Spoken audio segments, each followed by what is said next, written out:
제24장 경제학의 응용을 공부하겠습니다. 24장 1절은 시장 균형의 안정조건이라는 것을 공부하려고 합니다.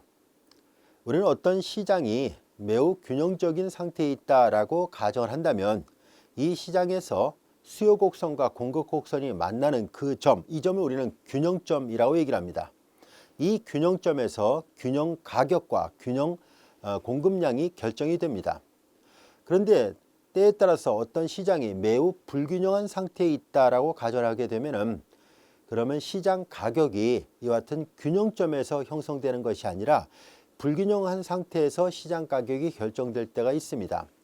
자, 이와 같은 점을 우리는 불균형점이라 얘기를 할 텐데요. 이 불균형점이 시간이 흘러갈 때마다 일정 시간이 지날 때 균형점으로 수렴하게 될 경우는 이 시장은 안정적인 상태에 있다라고 얘기를 할 겁니다.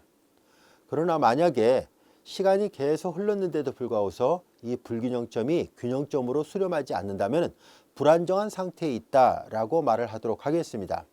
자, 이와 같이 우리가 시장 균형의 안정성을 확보하려면 어떤 조건이 충족돼야만 가능할까 하는 것을 알아보려고 하는데요. 이와 같은 것을 우리는 두 가지 시각에서 나눠서 살펴보겠습니다. 하나는 정태적인 분석 방법을 통해서 우리가 시장의 안정 조건은 어떤 것이 있는지를 살펴볼 것이고, 두 번째는 시각 T하고 관련되어 있는 이 동태적 분석 방법을 이용해서 시장의 안정 조건은 어떤 것이 있는지를 알아보겠습니다. 먼저 첫 번째 정태적 안정 조건에 대해서 학습을 해보도록 하죠. 자, 우리는 다루기 쉽게 이 수요 곡선과 공급 곡선이 편의상 선형함수, 일차함수 형태로 되어 있다라고 가정하겠습니다. 즉 우리가 이 수요 곡선 QD는 가격 P만의 함수입니다. 그래서 A 플러스 B, P라 놓겠습니다. 자, 이것을 수요 곡선이라 하도록 하죠. 자, 그 다음에 이제 공급 곡선은 가격 P만의 함수로서 여기는 A1 플러스 B1 P 이렇게 표현해 보도록 하죠. 자, 이것은 이제 공급 곡선입니다. 이 수요 곡선과 공급 곡선이 같아질 때 우리는 안정적인 상태라고 말할 건데요. 즉 QD하고 QS가 같아질 때 균형 상태에 있다라고 말을 하게 됩니다. 자, 그런데 우리는 이 QD는 다시 쓰면 DP죠. QS는 다시 쓰면 SP인데요. 자, 이제 DP에서 SP를 뺀 거예요. 자, 수요 곡선에서 공급 곡선을 뺀 거죠. 자, 이것을 EP라고 표시를 하고 이것을 가격 P에 대한 초과 수요라고 얘기를 하도록 하겠습니다. 자, 이제 그러면 수요에서 공급을 뺀 것을 초과 수요라고 표현하도록 하겠습니다. 자, 여기 보다시피 이거 뺀 것을 우리가 EP라 표시를 하고 가격 P에서의 초과 수요라고 명칭을 붙이도록 하겠습니다. 자, 왈라스라는 경제학자는 바로 이 초과 수요의 값이 양일 때, 음일 때, 또 0일 때 이와 같은 것들에 대해서 시장에서 어떤 변화가 생기는지를 연구를 했는데요. 우리 모두 쉽게 이해할 수 있는 그런 내용이에요. 자, 왈라스의 가정에 의해서 본다면은 이 초과 수요 값이 플러스가 나왔을 경우에요. 플러스가 나왔다는 얘기는 보다시피 수요에서 공급을 뺀 것이기 때문에 이것이 플러스가 나왔다는 얘기는 수요가 더 많았다는 얘기죠. 소비자 입장에서 본다면은 어떤 제품을 사려고 했는데 시장에 가보니까 물건이 딸려요. 자기는 꼭 사고 싶었는데 물건이 딸리니까 소비자 입장에서는 웃돈을 주고서라도 그 물건을 구입하려고 하게 됩니다. 따라서 자연스럽게 이 초과 수요 값이 양수가 나온다면은 소비자들이 자연스럽게 물건 가격을 올리게끔 됩니다. 즉 예를 들어서 어떤 물건 가격이 1,000원이었는데 물건이 없으면은 내가 1,100원에 살 테니까 물건을 달라 이런 식으로 하게 되죠. 그래서 자연스럽게 가격이 오르게 되고요. 가격이 오르다 보면은 공급자 입장에서 본다면은 당연히 가격이 오르니까 더 많은 제품을 시장에 내놓으려고 하게 됩니다. 그래서 이 초과 수요 값이 플러스가 되면은 소비자가 가격을 올리고 덩달아서 공급자는 시장에 더 많은 물건을 내놓게 됩니다. 그러면 자연스럽게 또 시장에 물건이 많이 나오게 되면은 올랐던 가격이 점차 안정화될 가능성이 높겠죠. 자, 그리고 이번에는 이 초과 수요 값이 음수가 나왔다라고 가정하겠습니다. 그러면 소비자 입장에서는 어떤 물건을 사러 갔는데 그 물건이 많은 거예요. 그러면 물건이 많다 보면은 당연히 소비자가 원했던 수요보다 공급된 물건이 많으니까 소비자 입장에서는 굳이 웃돈을 주고 그 물건을 살 이유가 전혀 없죠. 그러나 반대로 공급자 입장에서 본다면은 물건이 나가질 않는 거예요. 예를 들어서 시장에서는 100개의 물건만을 원하고 있는데 여러 회사에서 동일한 제품을 만들면서 150개를 만들었다면 50개가 팔리질 않게 되잖아요. 그러면 공급자 입장에서는 당연히 재고가 쌓이게 되는 것이 부담스럽겠죠. 그리고 유동성 자산을 확보를 해야지 회사를 운영할 수 있을 테니까 싸게 팔아서라도, 즉 할인을 해서라도 물건 가격을 유동성 자산을 확보를 하려고 할 겁니다. 이제 물건을 싸게 팔아서라도 돈을 벌려고 하게 됩니다. 자, 그래서 자연스럽게 공급자들이 이와 같이 초과 수요 값이 음수가 나오게 되면은 공급자들이 할인 정책을 해서라도 물건 가격을 낮추게 됩니다.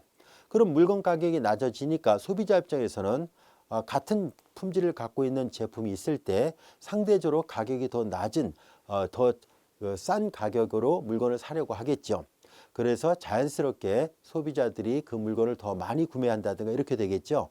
그러면은 자연스럽게 또 시장은 점차 물건이 소비가 많이 되면서 점차 균형점에 맞춰질 가능성이 높게 되겠죠. 자, 이와 같이 왈라세는 이 초과 수요의 부를 가지고서 초과 수요 값이 플러스가 나오면 소비자가 가격을 올리는 현상이 나타나고 초과 수요 값이 음수가 나오면은 공급자가 가격을 낮추는 현상이 나타난다는 것을 찾아냈습니다. 그래서 이 왈라세의 이 가정에 의해서 본다면은 우리는 그럼 어떻게 해야 이 시장 균형에 안정 조건을 맞춰갈 수 있을까 하는 것을 살펴보려고 하는데요. 가격이 오르게 되면은 자연스럽게 이 가격이 보다시피 여기 수요하고 공급이 모두 다 가격 P만의 함수가 되잖아요.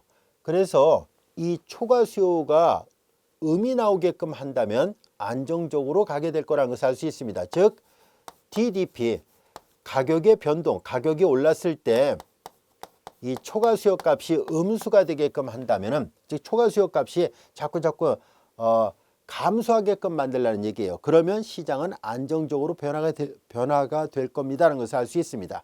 자, 그래서 보다시피 시장 균형이 안정화되게 하려면 가격이 올랐을 때 이 초과 수요가 자꾸 줄어들게끔 하면 됩니다. 초과 수요가 줄어든다는 얘기는 이 변화율이 음수가 되게끔 하라는 얘기예요. 자, 그래서 이제 도함수를 이제 계산할 텐데요. 여러분들이 잘 알다시피 도함수가 갖고 있는 미분이 갖고 있는 성질에 의해서 합에 관한 미분은 각각의 미분의 합과 같습니다. 자, 그래서 각각의 도함수를 계산해 보면은 DDP, SP 이렇게 되고요. 이것이 음수가 돼야 돼요. 자, 여기 보다시피 수요 곡선이 있었고 공급 곡선이 있었습니다. 자, 이제 이들을 각각 가격 P에 대해서 미분을 해보면은 얘는 앞에 개수가 B가 되고요. 얘는 B1 이와 같이 됩니다. 그래서 이런 조건을 만족하게 되면은 안정 조건이 충족된다라는 것을 알 수 있습니다. 그럼 여기서 이 말의 의미는 뭐냐면은 이 B는 수요 곡선의 기울기였었고요. 얘가 수요 곡선의 기울기, 얘가 공급 곡선의 기울기였었는데 보통 우리가 수요 곡선이 기울기가 음수가 되게끔 하고 공급 곡선의 기울기가 양수가 되게끔 한다면은 항상 음이 나오겠죠. 왜냐하면 음수 마이너스 양수니까 전체가 음수가 돼요. 그래서 이렇게만 된다면은 이 시장 균형은 안정적인 상태로 간다는 것을 알 수 있는데요. 그래서 수요 곡선이 음수, 그래서 이런 식으로 공급 곡선의 기울기는 양수, 그러니까 이런 식으로 돼 있으면은 균형점을 맞추게 된다는 것을 알 수 있습니다. 그래서 여기 보다시피 시장 균형이 안정적으로 가게 되려면은 수요 곡선의 기울기는 음수가 되게끔 하고 공급 곡선의 기울기는 양수가 되는 이 보통 이제 정상적인 경우에서 시장 균형은 안정적으로 변화가 됩니다라는 것을 알 수 있어요. 자, 여기에 보면은 수요와 공급이 각각 이 공급량과 그리고 수요량과 공급량이 각각 가격 P만의 함수인데요. 이들을 역함수를 이용해서 표현을 해보도록 하겠습니다. 즉 얘네들을 간단하게 그냥 Q라 표시를 해서 역함수를 구해보도록 하죠. 넘기고 나눠버리면 P를 찾을 수 있죠. 자, 이제 이것을 우리는 수요 가격이라고 얘기를 합니다. 수요 가격 PD는 자, 이를 넘기고 나눠버렸습니다. 그래서 마이너스 A를 B로 나누고요. 그 다음에 자, 이제 마이너스 A를 B로 나눴고 여기는 B분의 1 이와 같이 되겠네요. 그래서 B분의 1 그 다음에 Q 이와 같이 돼요. 자, 이것을 우리는 수요 가격, 다시 말해서 이 수요 함수의 역함수를 표시한 거예요. 마찬가지로 우리는 공급 가격을 만들어 보도록 하죠. 공급 가격도 역시 역함수를 이용해서 표시하면 되는데요. 자, 이제 PS를 생각해 보면은 이들의 각각의 역함수를 말합니다. 얘는 결과적으로 조금 전에 했던 것처럼 D의 역함수예요. D의 역함수 이렇게 돼 있어요. 자, 이제 역함수 역시 구하면 또 넘기고 나눠버리면 되니까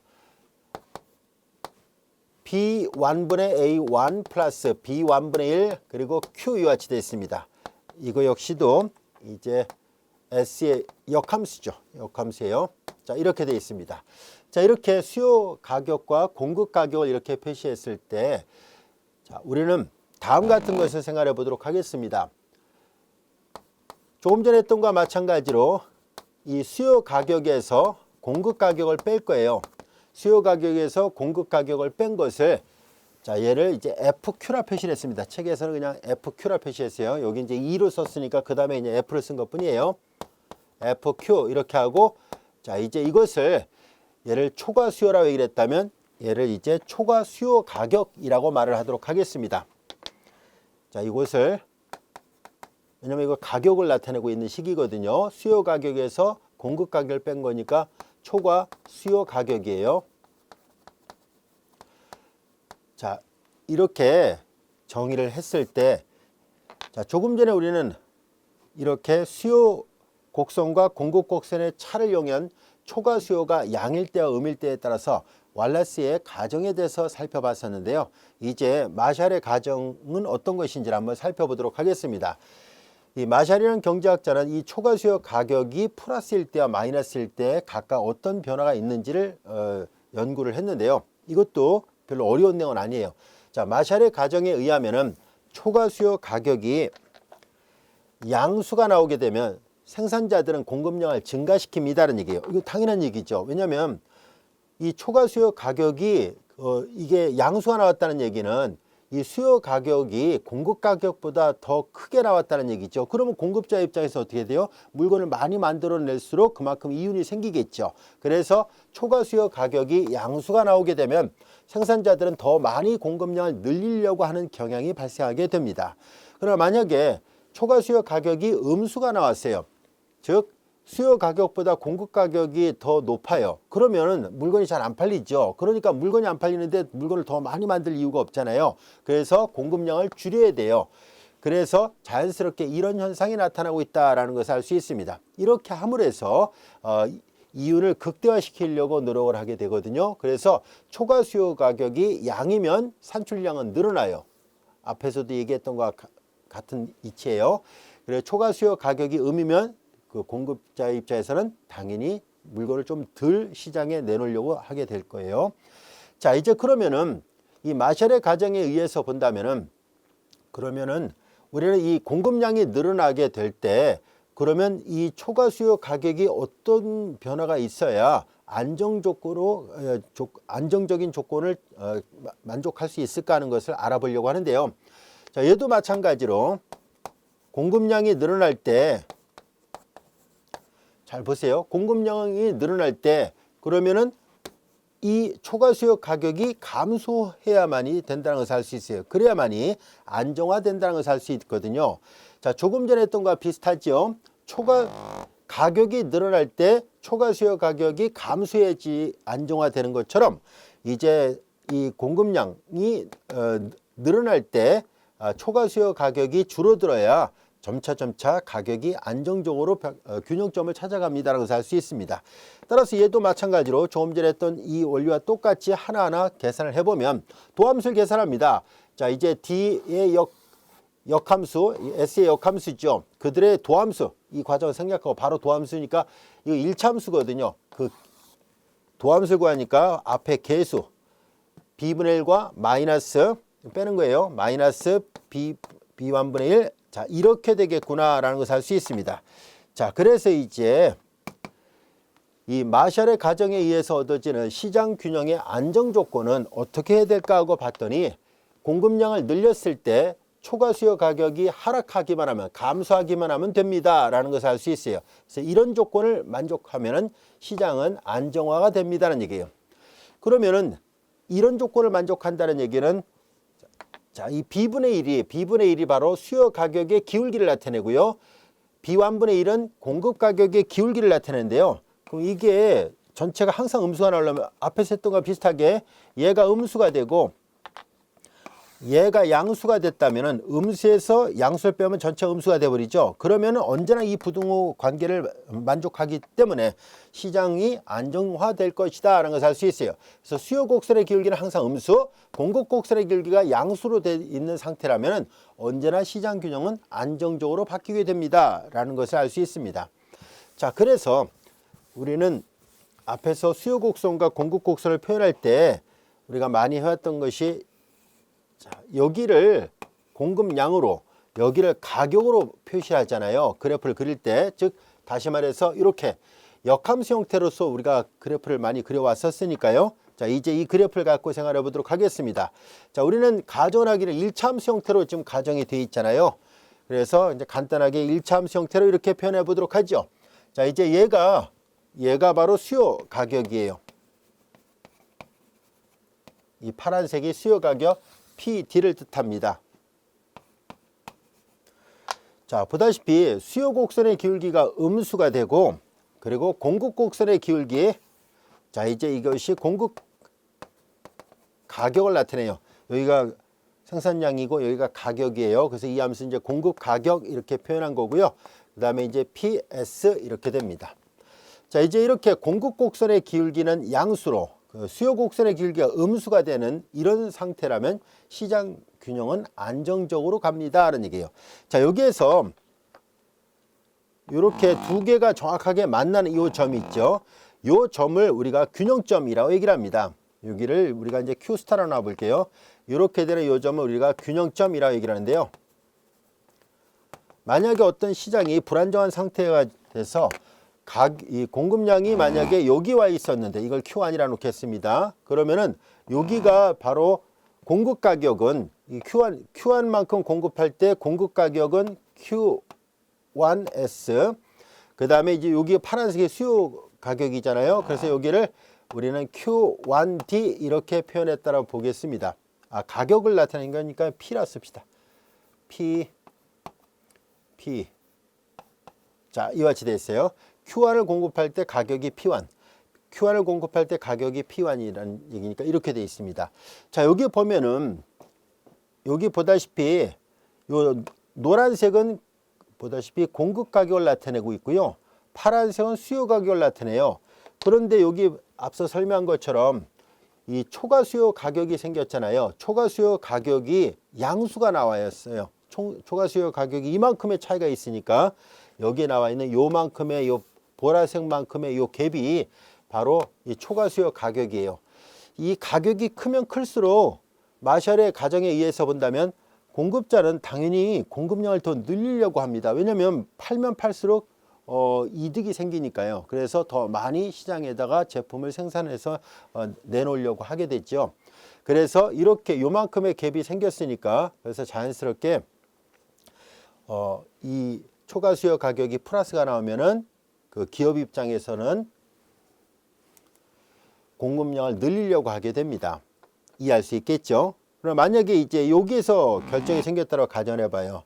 Q2. 그러면 수요 가격은 여기인데 공급 가격은 여기니까 오히려 이게 마이너스잖아요. 수요 가격에서 공급 가격을 뺀 것이 마이너스라면 회사 입장에서는 물건을 덜 생산하려고 노력하게 돼요. 그래서 자연스럽게 이렇게 균형점에 맞추려고 노력하게 됩니다. 그래서 점차 생산을 늘리고 생산을 줄인다는 것 이해할 수 있겠습니까? 자, 그래서 만약에 여기서 이렇게 생기면 초과 수요 가격이 양수가 되면은 회사 입장에서는 공급량을 늘리려고 하게 되고요. 그럼 점차 여기 차가 줄어들게 돼요. 그래서 언젠가는 균형점에 가까워질 것이고, 만약에 여기 이렇게 음수가 나왔다면, 얘가 음수가 나왔다는 얘기는 공급량이 더 많았다는 얘기니까 회사 입장에서는 공급을 줄이려고 하게 돼요.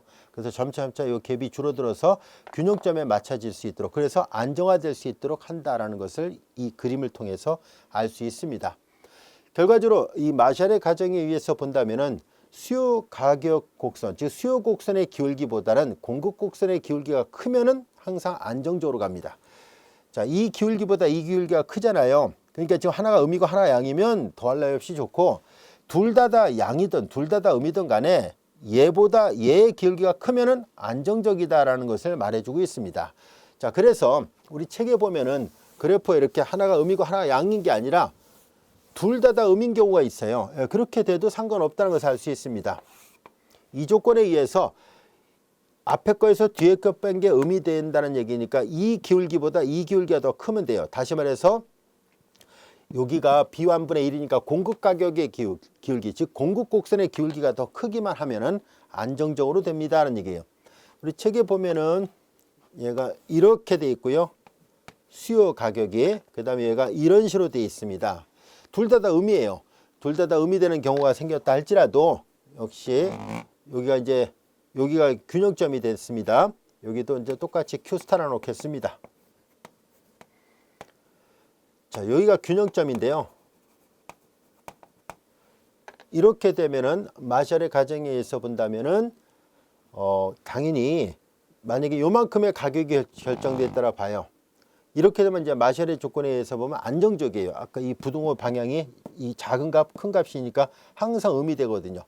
이 부등호 방향이 음수가 되면 안정적이다라 얘기를 하거든요. 그래서 자, 여기 보면은 이 가격이 만약에 P1이었다라고 가정해 보겠습니다.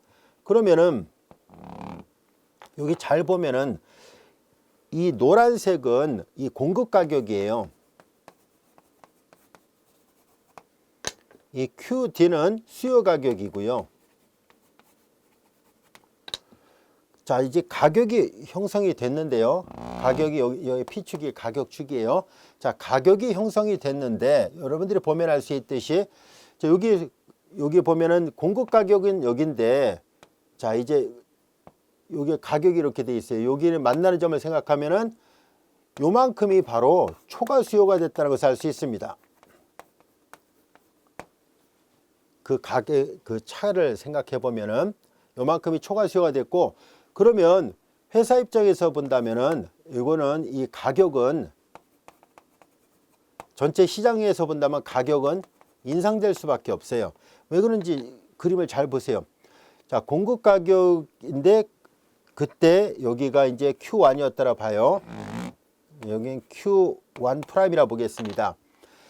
자, 이제 수요의 양은 이만큼이에요. 이 가격에 이만큼의 수요를 원하는 건데, 자, 공급자 입장에서 본다면 요만큼의 공급에 이만큼의 가격이 나오길 원했던 거잖아요.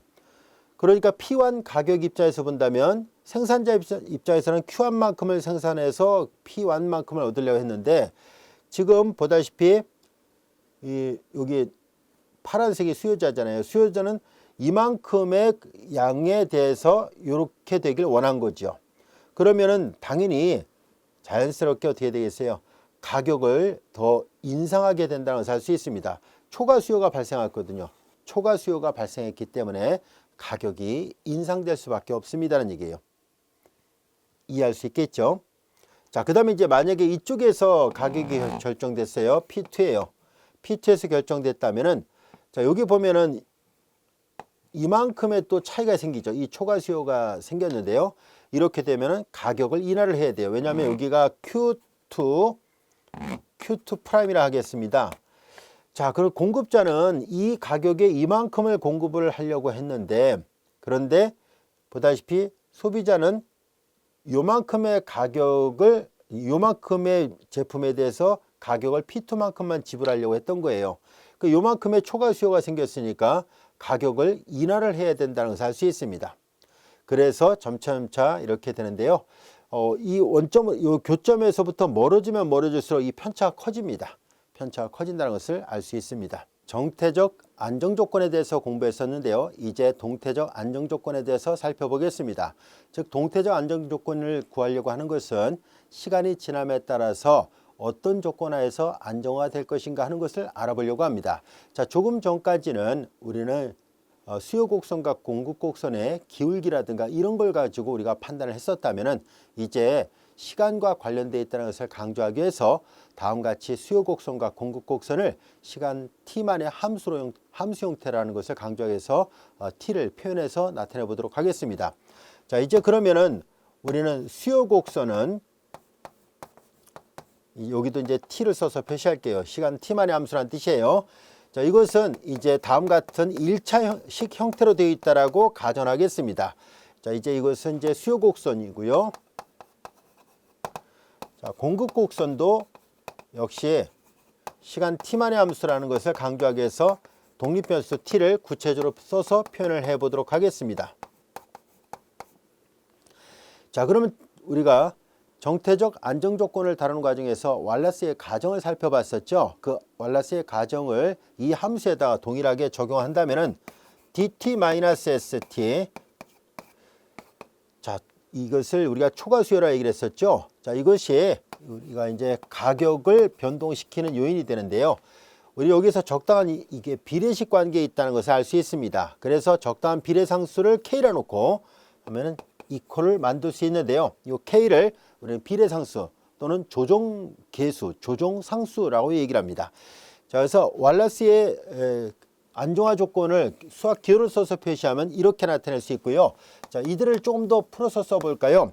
dt는 이거예요. 그래서 a 플러스 b pt 마이너스 st는 이거예요. a1 마이너스 b1 pt입니다.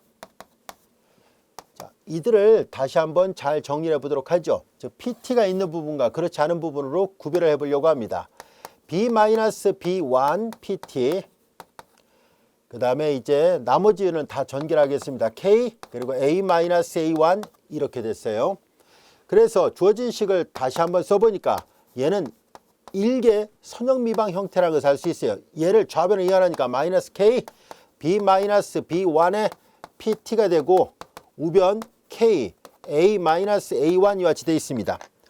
자, 이제 이게 PT예요, 얘도. 자, 이제 보다시피 얘는 일개 선형 미분 방정식 형태예요. 이건 다 상수예요, 얘네들은. 자, 이 모양은 앞서 배웠던 일개 상수계수를 갖는 일개 선형 미방입니다. 그래서 일개 선형 미방의 해를 구하는 공식을 우리가 앞에서 배웠었죠. 그 공식에다 대입해서 해를 구해보도록 하겠습니다. 자, 2의 마이너스 인테그랄, 자, 요 부분이에요. 마이너스 플러스 k b 마이너스 b1 그리고 dt예요. 자, 그리고 인테그랄 요 뒷부분 k a 마이너스 a1. 자, 우리 앞에서 그 본문의 예제를 풀면서 자연스럽게 이와 같은 일개 선형 미방은 적분인자가 존재하고 그래서 그로부터 이러이러한 해가 있다라는 것을 배웠었습니다. 그 공식을 반드시 외우자라고 얘기를 했었죠. 이 인테그랄 p, p가 아니라 여기에요. 마이너스 k b 마이너스 b1 dt 그리고 플러스 c는 상수예요. 그리고 얘는 보다시피 플러스고 여기는 보다시피 마이너스가 되어 있는데요. 얘 적분 결과랑 얘의 결과는 서로 역수의 관계입니다. 얘 하나만 계산할 수 있으면 얘를 금방 구할 수 있습니다. 자, 얘를 구해보면은 이건 상수니까 바깥으로 나가서 k b-b1 t승이 되고요. 인테그랄 k a-a1이고요. 자, 얘는 이거의 역수 형태가 되어 있어야 되니까 2의 마이너스 k b-b1 t승 dt 플러스 c 이와 같이 됩니다. 자, 이제 해를 구해보도록 하죠. 이거 적분하면 됩니다. 2의 k에 b-b1 t승, 자, 요걸 적분하는데요. 여기 보면 마이너스 b 마이너스 b1분의 a 마이너스 a1 2의 마이너스 k b 마이너스 b1 t승 플러스 c. 자, 이걸 미분해 볼게요. 지수 미분하면 자기 자신 나옵니다. 지수 미분하면 자기 자신 나오고, 얘를 다시 미분하니까 마이너스 k 나와서 마이너스 플러스 k 나오고, b 마이너스 b1은 서로 약분돼서 이것만 남죠. 이거의 역도함수는 이거고, 이거의 도함수는 이거예요. 자, 이제 얘를 전결하겠습니다. 얘를 전결해 보니까 주어진 식은 지금 PT를 구한 거예요. PT를 구해 본 결과 이렇게 전개합니다. 여기 C 그리고 2에 K 그리고 B 마이너스 B1T승 뒤 걸 먼저 썼어요. 그 다음 이렇게 하면 이거 지수법칙으로 지워지거든요. 요것만 남습니다. 마이너스 B 마이너스 B1분의 A 마이너스 A1이다 라는 것을 알게 됐습니다. 자, 그래서 PT는 이런 모양으로 나온다는 것을 알게 됐습니다. 자, 여기에서 이 K는 이 비례상수는 조정계수로 불려지는 이 K는 양수로 가정이 되어 있습니다. 그래서 그 조건에서 계산하니까 이와 같이 됐고요. 여기 잘 보면 우리가 이제 극한을 취해 보려고 합니다. T가 무한대일 때 자, 여기 보면 B-B1이 음수가 된다면 B-B1이 음수이면 가정을 하겠습니다. K는 이미 양수예요. K는 이미 양수가 되어 있으니까 B-B1이 음수가 된다면은 그럼 T가 무한대로 할 때 이거 양수, 얘가 음수니까 전체가 마이너스 무한대로 가죠. 그런데 지수함수에서 2의 마이너스 무한대에서 역수꼴이니까 0으로 가죠. 그럼 이것만 남죠. 그래서 PT는 극한을 취해봤을 때 마이너스 B-B1분의 A-A1으로 일정한 상수값으로 수렴하게 된다는 것을 알 수 있습니다. 즉 이 값에 안정적으로 수렴하기 위해서는 이런 조건이 충족되어야 되는구나 라는 것을 알 수 있습니다. B-B1이 음수란 얘기는 무슨 말이냐면은 B가 수요 곡선의 기울기를 나타내고요. 그리고 B1은 공급 곡선의 기울기를 나타냅니다. 그래서 얘가 음수가 되고 얘가 양수가 된다면은, 즉 전형적인 우리가 많이 봐왔던 것처럼 수요 곡선의 기울기가 음수가 되고 공급 곡선의 기울기가 만약에 양수가 돼 준다면, 그러면 언제나 B-B1은 음수가 되니까 안정적이 된다라는 것을 알 수 있습니다. 가격이 일정한 상수값에 가까워집니다라는 것을 알 수 있어요. 자, 그래서 왈레스 가정으로부터 동태적 분석을 해본 결과 이 조건이 충족되면 가격이 안정적으로 바뀐다는 것을 알 수 있는데요. 근데 이 조건이 바로 조금 전에 우리가 정태적 안정 조건에서 계산했을 때 나온 결과랑 정확하게 일치한다라는 것을 알 수 있습니다. 정태적 안정 조건하고 동태적 안정 조건이 같은 왈레스 가정에서 본다면 똑같은 결론이 나오고 있다는 것을 알게 됐습니다. 자, 이어서 우리는 이번에는 마샬 가정에서 나오는 동태적 조정 과정을 살펴보도록 하겠습니다. 이걸 하려면은 이 함수들을 역함수로 다시 바꿔야 돼요. 이 함수를 다시 역함수로 바꿉니다. 자, 이제 이 함수들을 다시 역함수를 바꿔서 생각을 해 본다면은 다음같이 쓸 수 있죠. 여기를 그냥 Q라 써서 다시 역함수를 만드는 거예요. 그러면 이제 수요 가격은 PTD라 쓰겠습니다. 그러면은 얘가 넘어가고 나눠버렸으니까 마이너스 B분의 A, 그리고 넘어갔으니까 마이너스고 나눈 것 뿐이에요. 그래서 B분의 1 그리고 QT 이렇게 쓸 수 있습니다. 이것이 수요 가격 PD가 되고요. 그 다음에 이제 공급 가격,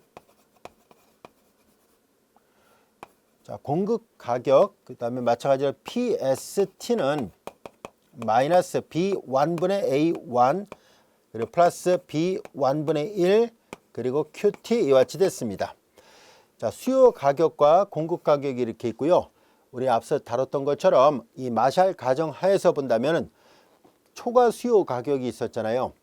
이렇게 보다시피 초과 수요 가격이 양수일 때, 음수일 때 이렇게 나눴던 것처럼, 자, 우리는 그러면은 보다시피 DFQ DT, 즉 공급량이 증가할 때 초과 수요 가격이 하락하면 됩니다라고 얘기를 했었잖아요. 그래서 우리는 그 비례하기만 하면 돼요. 조금 전에 했던 거와 비슷하게 다음 같은 식을 만족하면 됩니다라는 것을 알 수 있습니다. 자, 여기 DQDT예요. 시간이 지남에 따라서 공급량의 변화율은 당연히 이 식을 역함수를 구한 거잖아요. 역함수. 얘도 역함수였었으니까 이 역함수를 이용해서 표시한다면 이거와 비례하게 됩니다 하는 얘기예요. 우리는 적당한 비례상수 또는 조정계수라 불려지는 것을 여기서는 알파로 표시한 것뿐입니다. 그래서 조정계수를 알파로 표시하고 알파는 양수였다라고 보겠습니다.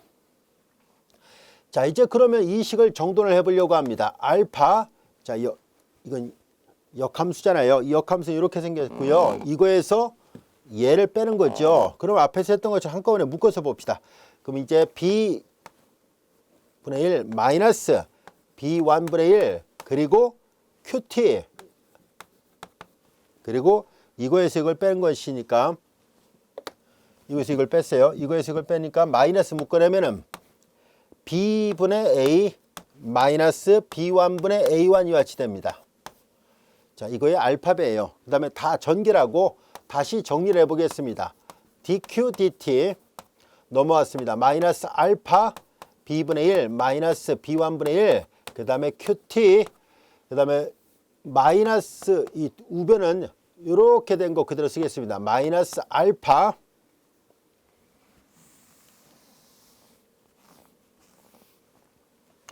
전개한 거고요. 그걸 좌변을 이하한 거예요. 그 다음에 이렇게 전개한 거 여기다 그냥 쓴 거예요. B분의 A 마이너스 B1분의 A1 이와 같이 됐습니다. 얘도 조금 전에 다뤘던 거와 똑같이 이제 Q로 돼 있을 뿐이에요. 아까는 P로 돼 있었던 것이 공급량 Q에 의해서 잘 보면 일개 선형 미방이 됐다라는 것을 알 수 있습니다. 그래서 얘도 동일하게 조금 전에 했던 거와 마찬가지로 그대로 여기를 대입하겠습니다. 자, 2에 마이너스 인테라 요 값인데요. 마이너스 마이너스 플러스가 되고 여기는 알파가 되겠군요. 요것만 바꾸면 되네요. 알파 B분의 1 마이너스 B1분의 1입니다. 그 다음에 인테랄 오른쪽의 모양이 여기가 이제 이렇게 바뀌어 있습니다. 마이너스 알파 B분의 A 마이너스 B1분의 A1이에요. B1분의 A1 이렇게 됐고요. 그 다음에 이제 2의 인테랄 요거 그대로 씁니다.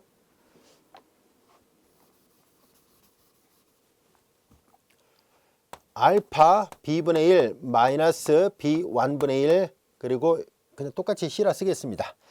자, 이제 요걸 계산한 것은 상수 부분만 바뀐 거니까 어렵지 않아요. 알파 B분의 1 마이너스 B1분의 1이에요. 자, 2의 알파 B분의 1 마이너스 B1분의 1 T승이고요. 자, 여기는 이제 다 바뀌었습니다.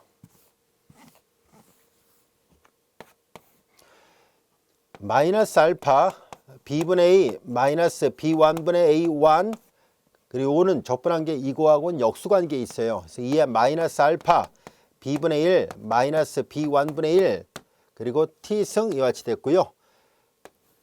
그 다음에 여기 DT 플러스 C예요. 자, 그 다음에 요걸 이제 적분을 했죠. 자, 적분한 값을 마저 쓰면은 요거는 지수 미분하면 자기 자신 나옵니다. 마이너스 B분의 1 마이너스 B1분의 1 T승이고요. 자, 지수 미분하면 여기 알파 빠졌군요. 지수 미분하면 자기 자신 나오고요. 얘를 다시 미분하면 여기 마이너스 알파 바깥으로 나오고 이게 있어요. 그래서 이것분의 이것이 돼야 되네요. 그래서 정돈을 나중에 하기로 하고 일단 써서 본다면 B분의 1 마이너스 B1분의 1 그리고 B분의 A 마이너스 B1분의 A1이 됩니다. 자, 이거 미분해 봅니다. 지수 미분하면 자기 자신 나오고요. 얘를 다시 미분하니까 마이너스 알파 그대로 있고요. 요거 서로 약분되니까 요거 나와요. 그 다음에 이제 플러스 C와 같이 됐습니다. 자, 얘도 이렇게 전개하면은 이제 여기는 PT가 아니라 QT예요. 이제 QT를 계산해 본 결과 이렇게 전개한 식이 C 그리고 2의 알파 그리고 B분의 1 마이너스 B1분의 1 T승이고요. 이렇게 계산했고요. 그 다음에 플러스 이렇게 하니까 이게 지수법칙으로부터 지워지고요. 얘는 통분해서 쓰겠습니다. 어차피 통분을 해버리면은 B, B1 서로 지워집니다. 그래서 B1 마이너스 B1 마이너스 B 통분한 것 뿐이에요. 여기도 AB1 마이너스 A1B가 되는군요. 자, 이와 같이 됐습니다. 이제 얘도 조금 전에 했던 것처럼 t가 무한 들어갈 때, 시간이 계속 흘렀을 때 어떤 조건을 만족할 때 공급량이 일정하게 가까워질까요? 라고 봤더니만, 자, 여기 보면 알파가 양수라 얘기를 했어요. 이 알파 양수예요. 앞서 했던 이 알파 양수입니다. 자, 이제 t가 무한 들어갈 때 여기가 음수가 돼준다면, 즉 b분의 1 마이너스 b1분의 1이 음수가 돼준다면, 요거이면, 그러면 qt는 얘가 0으로 가거든요. 요것만 남는다는 것을 알 수 있습니다. 즉 이 공급량이 안정적으로 바뀐다라는 것을 알 수 있어요. 그래서 이 조건이 충족되기만 하면 됩니다라는 얘기예요. 여기서 b분의 1은 앞서 다뤘던 것처럼 수요 가격의 기울기예요. 그리고 b1분의 1은 공급 가격의 기울기를 나타냅니다. 따라서 얘가 만약에 음수고 얘가 양수라면 전형적으로 이게 음수가 돼버리니까 항상 이렇게 안정적으로 수렴한다라는 것을 알 수 있어요. 자, 그래서 우리는 이러한 내용들을 다 정리를 해본 것이 바로 요거고요. 우리 책에 나와 있는 대로 요 식입니다. 여기 이제 C 대신에 그냥 책에는 A를 쓴 것 뿐이고요. 그리 어렵지 않다는 것을 알 수 있습니다. 자, 여기 보면은 여기 이렇게 된 건 분모 문제에다 마이너스 곱해보면 이 모양이 나와요. B 마이너스 B1, A1B 마이너스 AB1이 되니까 똑같은 말입니다. 자, 이 조건을 잘 볼까요? 얘가 음수가 되면은, 얘가 음수가 된다면은 극한이 이렇게 일정한 값에 가까워진다는 것을 알 수 있었는데요. 근데 이 조건이 바로 조금 전에 살펴봤던 것처럼, 보세요. 자, 여기 이 조건은 지금 앞서 왈라스 조건이었었고요. 우리가 마샬 조건에서 본다면 여기 있잖아요. 여기 B분의 1 마이너스 B1분의 1이 음수가 되는 조건하고 정확하게 일치한다라는 것을 알 수 있었습니다. 그래서 이렇게 우리가 정태적 안정 조건의 결과와 동태적 안정 조건의 결과는 동일하다는 것을 알게 됐는데요. 그러나 주의할 점은 동태적 안정 조건이면은 정태적 안정 조건을 만족하게 돼요. 그러나 역은 성립하지 않을 수 있습니다. 그래서 항상 이 동태적 안정 조건을 우선적으로 먼저 따져보는 것이 좋습니다. 24장 2절 거미집 이론을 공부하도록 하겠습니다. 우리는 수요 함수하고 그리고 공급 함수를 각각 다음같이 가정을 해보겠습니다. 즉 P 기간 동안의 가격에 의해서 수요가 결정되고 있다고 가정하고요. 그리고 공급 함수도 역시 다음같이 가정해 보겠습니다.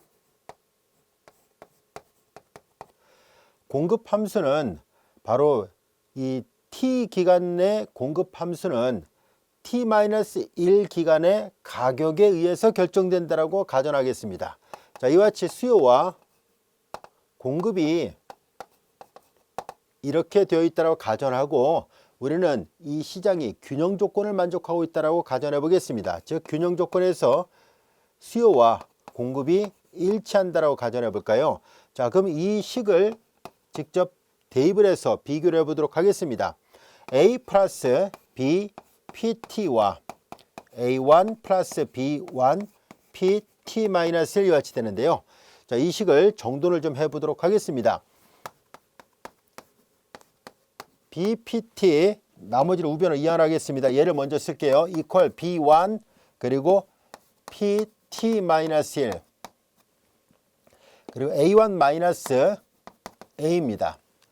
우리는 이 식의 양변을 B로 나누겠습니다. B는 편의상 0이 아니라 보겠습니다. 그러면 B로 나눴으니까 equal B분의 B1 PT 마이너스 1 B분의 A1 마이너스 A 이렇게 되고요. 이 식을 좌변으로 이완하면은 PT 마이너스 B분의 B1 PT 마이너스 1 equal B분의 A1 마이너스 A 이런 모양이라는 것을 알 수 있습니다.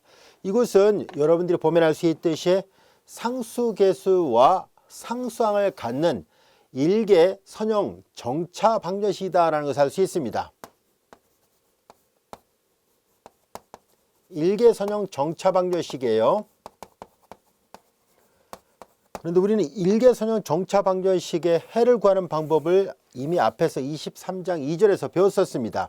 즉 우리가 yt 플러스 a, yt 마이너스 1 이퀄 b, a하고 b는 모두 다 상수입니다.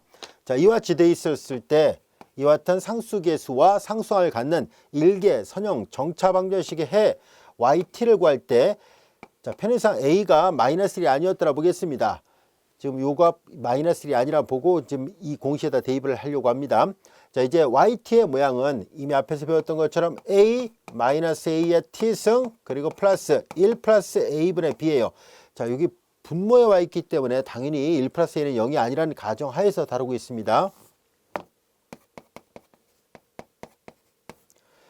만약에 이 a가 마이너스 1이라면 얘는 아주 간단하게 a 더하기 bt 이렇게 간단하게 바뀌어진다는 것을 이미 앞에서 배웠었습니다. 자, 우리는 이와 같이 일개선형 정차방정식의 이 모양에 대해서는 해는 항상 이런 꼴이라는 것을 배웠었죠. 자, 그래서 그대로 대입을 하겠습니다. a가 이거고요. 얘가 b예요. 따라서 일개선형 정차방정식의 해의 모양으로부터 yt는 이퀄 a 그리고 마이너스 a, 이게 a 역할하거든요. 마이너스 a니까 b분의 b1의 전체 t승 플러스 자, 여기다 1을 더하고 1 더하기 a분의 b예요. 따로 계산한 다음에 쓰겠습니다. 1 더하기 a가 b분의 b 마이너스 1 분의 그리고 오른쪽에 있는 것이 b분의 a1 마이너스 a예요. 정도를 하겠습니다. b분의 b 마이너스 b1 분의 b분의 a1 마이너스 a가 되니까 소거시키면 여기는 b 마이너스 b1 분의 a1 마이너스 a가 된다는 것을 알 수 있습니다. 자, 이제 이런 모양으로 바뀐다는 것을 알 수 있어요. 자, 이렇게 해서 우리는 이와 같은 조건 하에서 균형 조건을 이용해서 쭉 풀어보니까 해가 구해졌습니다. 일개선형 정차방정식 해가 구해졌었는데 자, 여기에서 t가 만약에 0일 때 yt가 y0라고 가정하겠습니다. 자, 그러면 t가 0일 때 yt를 y0로 놓는다 했었으니까 요 a를 결정하려고 해요. 여기가 y0가 될 것이고 y0 그 다음에 t가 0이면 0이 아닌 모든 수형수에 약속하면 1이 되죠. 이건 a 플러스 b 마이너스 b1분의 a1 마이너스 a가 되는데요. 자, 요 부분을 우리가 편의상 책에 있는 것처럼 P2 이렇게 표현해 보도록 하겠습니다. P2라고 간단하게 표시한다면 얘도 그냥 P2로 써서 표시를 하도록 하죠. 자, 그러면은 이 A라는 상수를 결정할 수 있습니다. 요거이므로 요 A는 다시 쓰면 Y0 마이너스 P2가 됩니다. 자, 이걸 여기다 다시 대입을 해 보도록 하죠.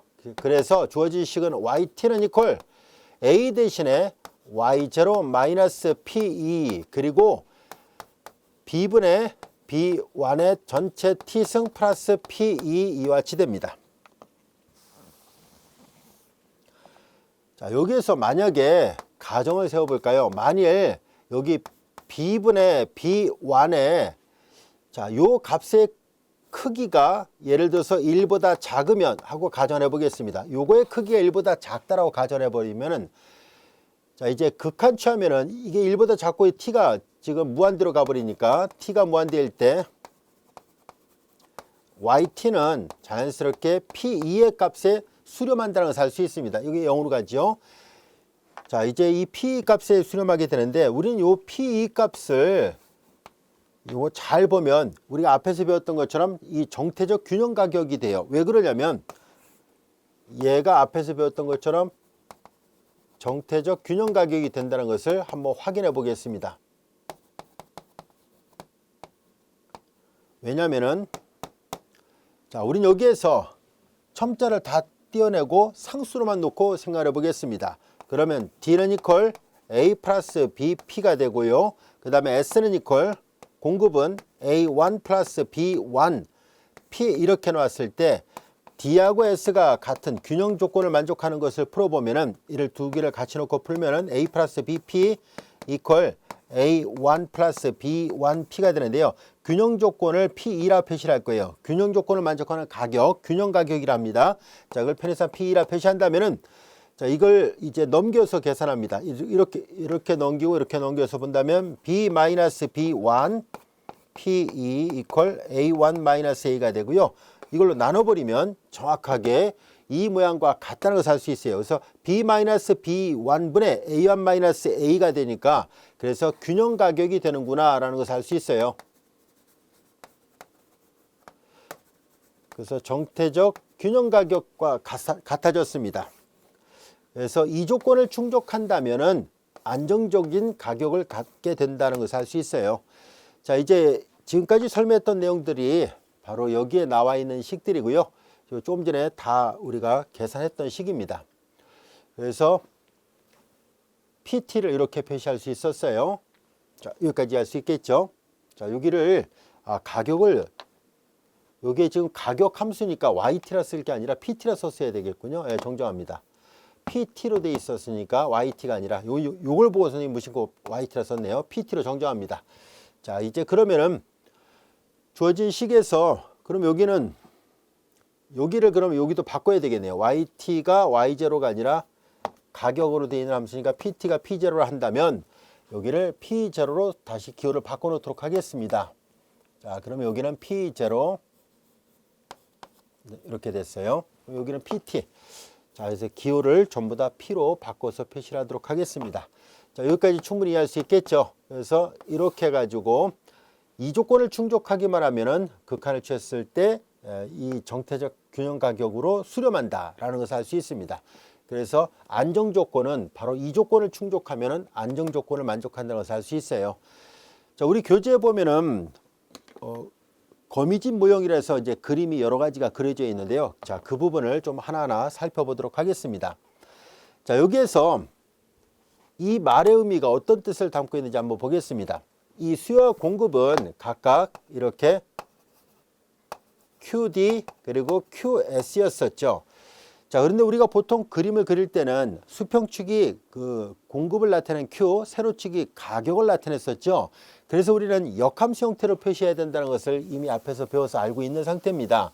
자, 그래서 이들을 역함수 형태로 다시 바꿔서 표시해 보겠습니다.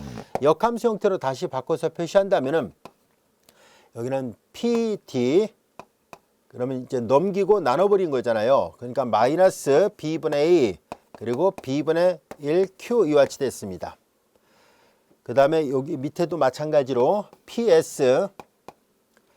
자, 이제 수요 가격, 공급 가격은 각각 이와 같이 표시가 돼요.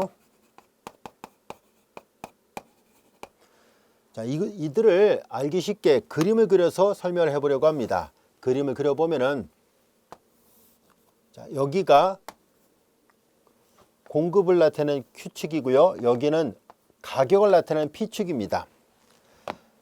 자, 그러면 그림을 좀 그려보도록 하죠. 자, 여기에서 이 B분의 1이 갖고 있는 의미는 바로 수요 곡선의 기울기를 나타내고요. 그리고 B1분의 1이 갖고 있는 의미는 공급 곡선의 기울기를 나타냅니다. 이 조건을 충족하면 안정화된 상태를 나타내고 있다는 것을 배웠어요.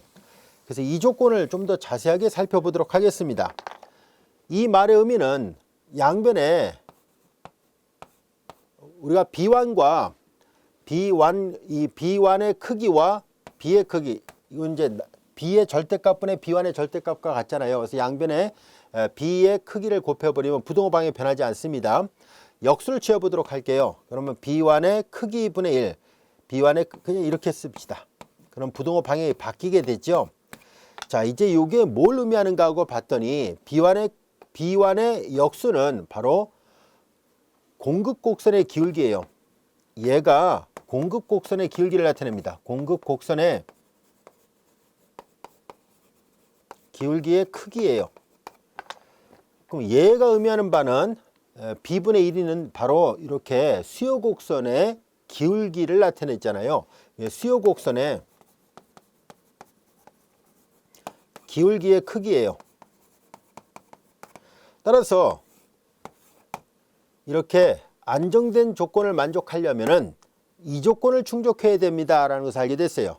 공급 곡선의 기울기의 크기가 수요 곡선의 기울기의 크기보다 크면 결국은 수렴한다는 것을 알 수 있는데요. 자, 여기에서 우리는 공급 곡선을 노란색으로, 수요 곡선을 파란색으로 표시해 보도록 하겠습니다. 공급 곡선의 기울기를 양수로 선택을 하고요.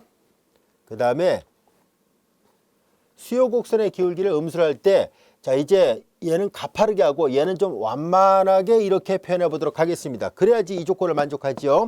자, 이런 상황이 벌어지면 어떻게 되는지를 한번 살펴보려고 합니다. 자, 여기에서 자, 여기가 바로 균형 가격이에요. 여기가 바로 균형 가격입니다. 이게 P2가 됩니다. 자, 그러면은 하나하나 따져 보도록 하겠습니다. 이제 여기가 Q1이었을 때,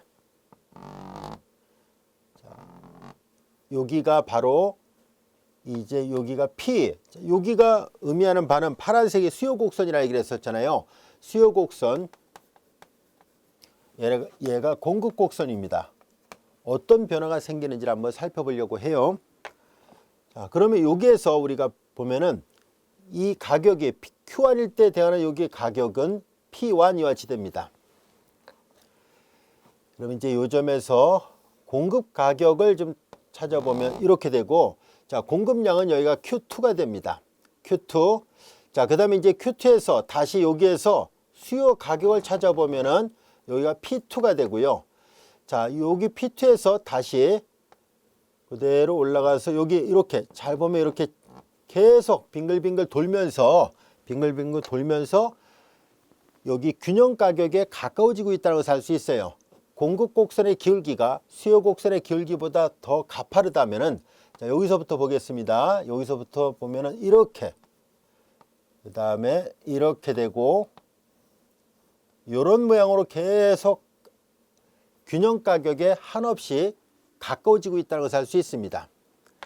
자, 이들을 책에 보면 옆에 이렇게 그래프를 또 그려놨습니다. 이 옆에 그래프를 그려놓은 거를 그대로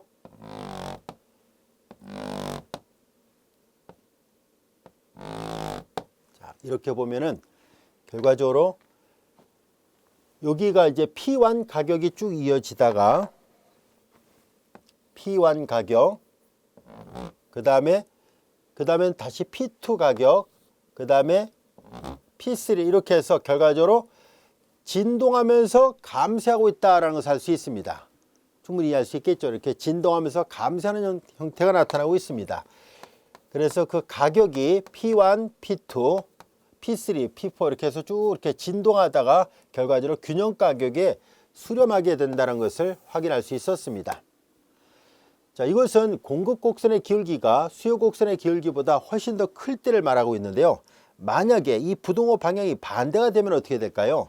부동호 방향이 반대가 되면 이게 이렇게 된다는 얘기죠. 이렇게 되는 순간에 그러면 자연스럽게 이 앞부분이 1보다 크니까 이 t가 무한 들어가면 이거 발산하게 되잖아요. 당연히 발산할 거란 것을 알 수 있습니다. 자, 그러면 그런 경우도 역시 그림을 그려서 살펴보도록 하겠습니다. 여기가 Q, 여기가 P예요. 자, 이번에는 부동호 방향이 반대가 되면 이렇게 되고 역술처럼 이렇게 되니까 수요 곡선의 기울기가 공급 곡선의 기울기보다 더 큰 상태를 말합니다. 수요 곡선의 기울기는 음수로 잡고요. 공급 곡선의 기울기를 양수로 잡았는데 이렇게 완만하게 잡아보도록 하겠습니다. 자, 여기가 바로 균형 가격이 되는데요. 어떤 변화가 생기는지 한번 볼까요? 자, 여기서도 자, 초기에 의해서 여기 Q1에 대해서 가격이 P1 이렇게 결정됐다고 보겠습니다. 그러면 이제 모양을 잘 보세요. 완만하게 하다 보니까 너무 넓게 그려지겠네요. 자, 이제 여기 있고요. 그 다음에 이렇게 내려와서 보다시피 계속 조금만 더 가파르게 그립시다. 너무 완만하니까 그래프가 잘 안 만나게 되네요. 자, 이렇게 돼 있다고 보겠습니다. 자, 그러면은 주어진 그래프의 개형을 보면은 여기가 Q1일 때 P1, 그 다음에 이렇게 내려오고 여기가 Q2가 됐죠. Q2.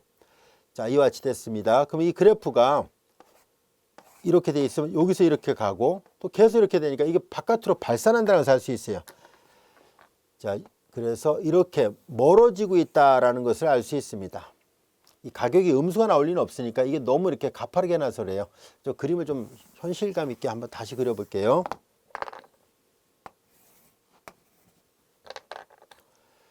어느 정도만 기울어지게끔 해보겠습니다.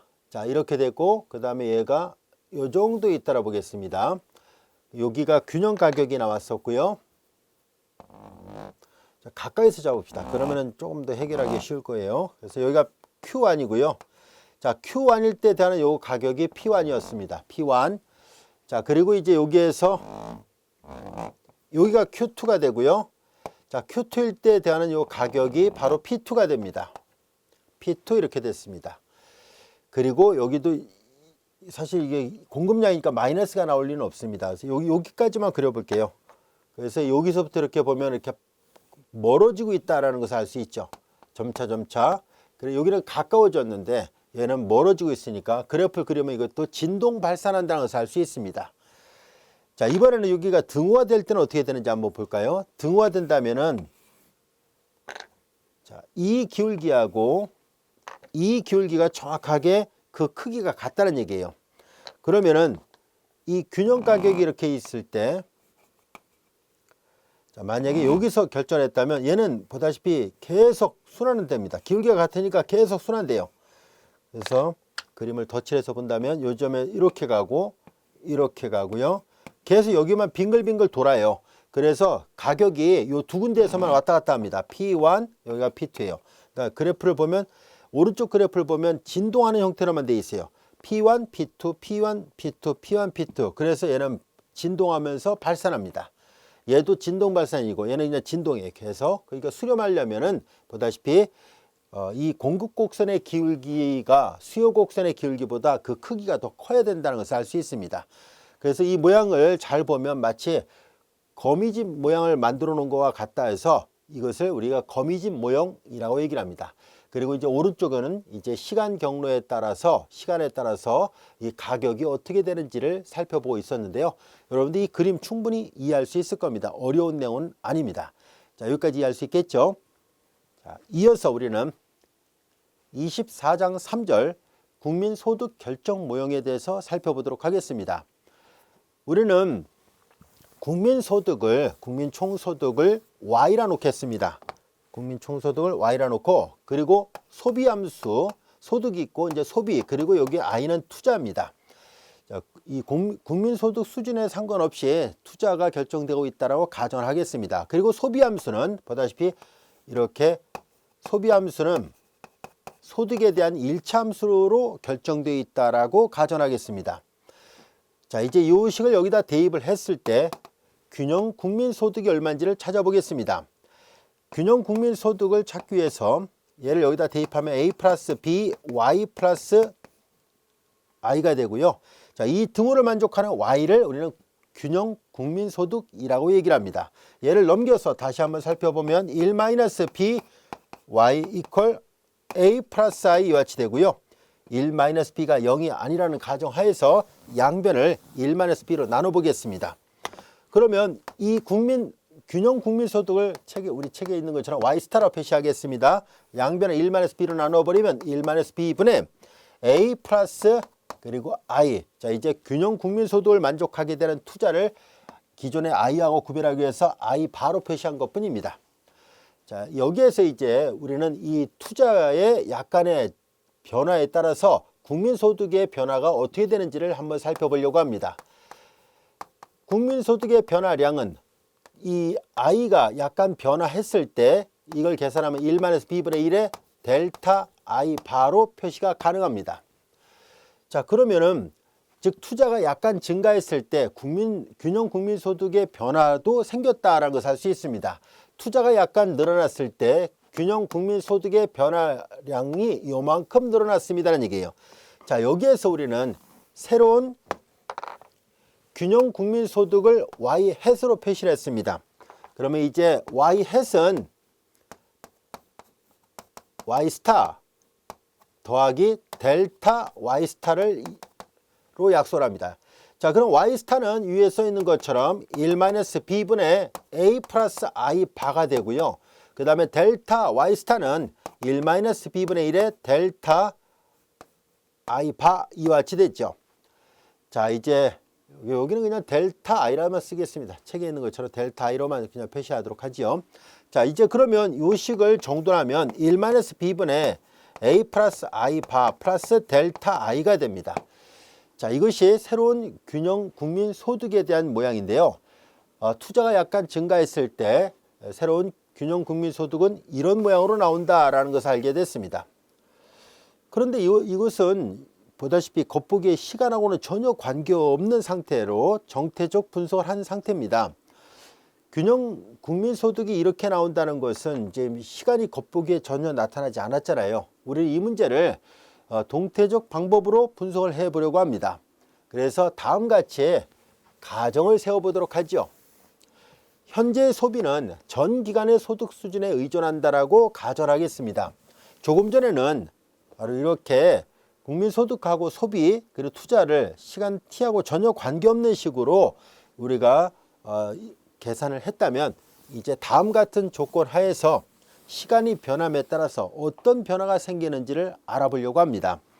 자, 그래서 여기 보다시피 현재 소비가 전 기간의 소득 수준에 의존한다라고 가정할 겁니다. 그러면 현재 시기의 소비가 보다시피 A 플러스 B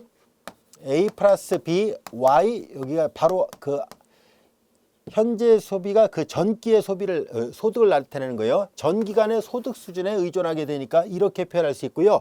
그 다음에 소비함수 우리 앞에서도 많이 해왔던 거잖아요. B는 0과 1 사이 있고 A는 0보다 큰 낫다라고 가정하고 있습니다. 그리고 투자가 I 바에서 델타 I만큼이 증가를 했습니다. 델타 I만큼 증가했을 때 T 기간 동안에 투자 함수를 IT라 표시하자는 얘기입니다. 즉 T 기간 동안의 투자 함수를 I 바 플러스 델타 I로 표시하겠습니다는 얘기예요.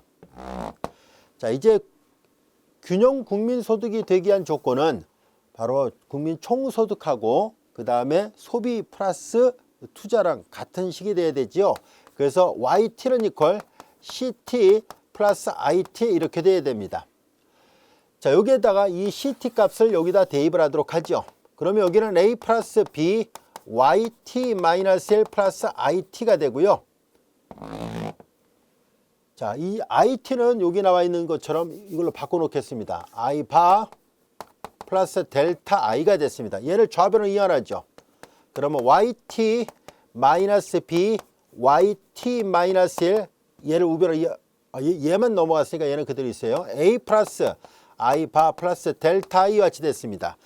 이것은 조금 전에도 살펴봤던 것처럼 상수계수와 상수항을 갖는 일개선형 정차방정식이다라는 것을 알 수 있습니다. 일개선형 정차방정식의 해 모양 여기다 다시 한번 적어볼게요. YT 플러스 A, YT 마이너스 1 이퀄 B로 돼 있고 A가 마이너스 1이 아니었다라고 가정했을 때 이 정차방정식의 일반의 모양은 A 그리고 여기 마이너스 A의 T승 그리고 플러스 1 플러스 A분의 B죠. 자, 이 모양에다 그대로 대입을 하겠습니다. 자, 여기는 이제 YT로 돼 있고 지금 여기는 대문자 YT로 돼 있습니다. 그래서 대문자 YT로 표시를 하도록 하죠. 대문자 YT는 A 그리고 마이너스 A 여기 A 역할하는 게 마이너스 B니까 마이너스 A라면 플러스 B가 되겠네요. B의 T승 그리고 플러스 1 플러스 A 이게 A예요. 1 플러스 A분의 그리고 B 이게 전체가 B예요. A 플러스 I 바 플러스 델타 I 이와 같이 됩니다. 자, 이것이 바로 동태적 분석 방법을 통해서 확인해 보니까 국민소득은 이렇게 표현되는구나 라는 것을 알게 됐습니다. 이제 T가 무한대로 갈 때 어떤 변화가 있는지를 살펴보겠습니다. T가 무한대로 갈 때 이미 가정에 B가 0과 1 사이에 있다고 얘기를 했었습니다. B가 0과 1 사이에 있으니까 결과적으로 이쪽은 A 값의 선택에 상관없이 0으로 갑니다. 따라서 이 YT는 자연스럽게 이 값에 수렴하는구나 라는 것을 알 수 있습니다. 이 값이 앞에서 표시했던 이 Y 햇 값과 같다는 것을 알 수 있습니다. 1-B분의 A 플러스 I 바 플러스 델타 I입니다. 그래서 조금 전에 다뤘던 이 YT가 시간이 지남에 따라서 이 Y 햇 값이 앞서 얘기했던 것처럼 바로 균형 국민소득이었습니다. 새로운 균형 국민소득. 그래서 이렇게 정태방정식을 우리가 이와 같은 국민소득 결정 모형에다가도 적용할 수 있었다라는 것을 알게 됐습니다. 그래서 이 조건을 만족하니까 극한값이 존재하고 수렴하죠. 그래서 안정적이다라는 결론도 얻을 수 있었습니다. 자, 지금까지 우리는 경제수학에 대해서 학습을 했었습니다. 길고 긴 시간 동안에 학습하느라 여러분들 고생 많으셨는데요. 그러나 이제 처음 시작할 때 얼마 안 된 것 같은데 벌써 끝을 보게 됐습니다. 뭐든지 여러분들이 매일매일 최선을 다하다 보면 언젠가는 좋은 결과를 얻을 수 있을 겁니다. 이 경제수학은 수학뿐만 아니라 경제학에서 다뤄지는 많은 이론들이 같이 혼합되어 있었고요. 특히 수학이랄지라도 다변수 함수가 많이 들어있어서 여러분들이 이미 어느 정도 수학적인 지식을 갖고 있었다 할지라도 이 경제수학이 결코 만만한 과목은 아닙니다. 그래서 여러분들이 경제학에 관한 기본 내용과 그리고 다변수 함수에 관한 수학의 이론들을 잘 갖춰져 있다면 이 책을 공부하는데 그리 어렵지 않았을 거라 생각합니다. 선생님도 최선을 다해서 자세하게 풀어서 설명하려고 노력했는데요. 한 번 봐갖고 만약에 이해가 잘 안 될 수도 있을 거예요. 그러면 여러 번 반복해서 책을 보고요. 강의도 필요하다면 여러분들이 잘 이해가 안 되는 부분들은 여러 번 반복해서 수강을 한다면 이 경제수학에서 다루고자 했던 내용들을 100% 이해할 수 있을 거라 생각합니다. 자, 이것으로 경제수학에 대한 강의를 모두 마치도록 하겠습니다. 여러분들 모두 고생들 많으셨고요. 여러분들 앞날에 무한한 영광이 있기를 바라겠습니다. 감사합니다.